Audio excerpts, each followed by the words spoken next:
അമ്മൂമ്മയോ? ആ സുന്ദരി ചേച്ചിയെ വന്നിട്ട് അമ്മൂമ്മന്ന്.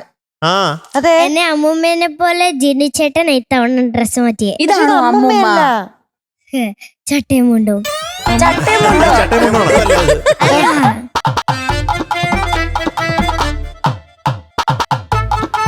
ഇതിപ്പോ മാളികപ്പുറമായിട്ട് ശബരിമല പോകുന്നുള്ളൂ. ഞാനോ? അതുപോലെ ഉണ്ട് കണ്ടിട്ട്. മാത്രം അങ്ങനെയൊക്കെ ഉണ്ട്. ഇനിയൊരു കെട്ട് കെട്ടിയാ മതി, ബാക്കിയെല്ലാം തേഞ്ഞിട്ട്. എനിക്ക് നാടോടി നൃത്തം പോലെ തോന്നുന്നുണ്ട്. അതിനാണ് ഇങ്ങനെ തൊടുപ്പിടുക. LP സ്കൂളിലെ ഈ മുണ്ട കൊടുത്തോണ്ട് വന്നിട്ട് അയല പൊരിച്ചതുണ്ട്, കരിമീൻ വറുത്തതുണ്ട്, കോടമ്പുളിയിട്ട് വെച്ച് നല്ല ചെമ്മീനുണ്ട്. അതൊക്കെ ഞങ്ങൾക്ക് അതൊക്കെ മനസ്സിലായി. അറിയാം. എന്തുകൊണ്ട് വിശേഷം? അതാ ഞാൻ ആദ്യം ചോദിക്കാൻ വന്നേ. അത് നമ്മൾ അങ്ങോട്ട് ചോദിക്കണ്ടല്ലേ? നിങ്ങൾ എന്നോട് ചോദിച്ചില്ലല്ലോ. വാട്ട് ഇസ് ദ വിശേഷം? എന്താണ് പുതിയ വിശേഷങ്ങൾ? വാട്ട് ഇസ് ദ വിശേഷം? പറഞ്ഞോ. ഞങ്ങൾക്ക് മലയാള പുരസ്കാരം ഇല്ലേ, ആ ഞങ്ങൾക്ക് കിട്ടിയ അവാർഡ്. എവിടെന്ന്? മലയാള പുരസ്കാരം. ആർക്ക്? മലയാള പുരസ്കാരം എനിക്ക്. ആണോ? ബേബിക്ക്. എവിടുന്നാ കിട്ടിയത്? എറണാകുളം. എറണാകുളത്തുനിന്ന്. ഓക്കെ. അതിന്റെ മലയാള പുരസ്കാരം എന്ന് പറഞ്ഞാൽ എന്താ? മലയാളത്തിലെ ബെസ്റ്റ് ബേബി, ബേബി അതാണോ?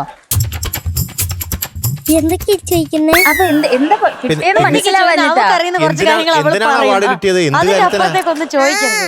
അതില്ലേ ഞങ്ങളുടെ സീരിയലില്ലേ, അതിനകത്ത് ചെയ്തത് കൊണ്ട് പിന്നെ ഞങ്ങൾക്ക് കുറച്ച് പരസ്യങ്ങൾ കിട്ടിയേ. ഏതൊക്കെയാന്ന് പറയട്ടെ.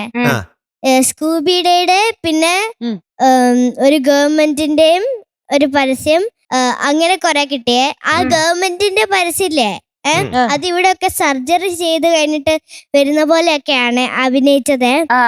ഇവിടെ മുറിവൊക്കെ ഇങ്ങനെ ചേച്ചേ മേക്കപ്പ് ചെയ്തേ, എന്നിട്ട് അത് വലിച്ചപ്പോ ഇങ്ങനെ ശരിക്കും അപ്പൊ മോഹൻലാല് അങ്കിളൊക്കെ എങ്ങനെയായിരിക്കും കഷ്ടപ്പെടുന്നുണ്ടാവും. അത് ഓർത്തു. സത്യം. അതിനാണോ മലയാള പുരസ്കാരം കിട്ടിയത്? എന്തായിരുന്നു ചേച്ചിയോട് ചോദിക്കട്ടെ. ബഹുമുഖ പ്രതിഭ എന്ന് പറഞ്ഞിട്ടാണ് മലയാള ഭാഷാ പുരസ്കാരം. അപ്പോ സീരിയല്, സിനിമ, ആർട്സ്, അങ്ങനെ മൊത്തം കൂടെ നോക്കിയിട്ട് ആർട്സ് കാറ്റഗറിയിൽ അല്ലേ? ഓ ശരി ശരി. ഒരു സംശയമില്ലല്ലോ, മൾട്ടി ഫേസ്. കൺഗ്രാറ്റുലേഷൻസ്. അടിപൊളി അടിപൊളി.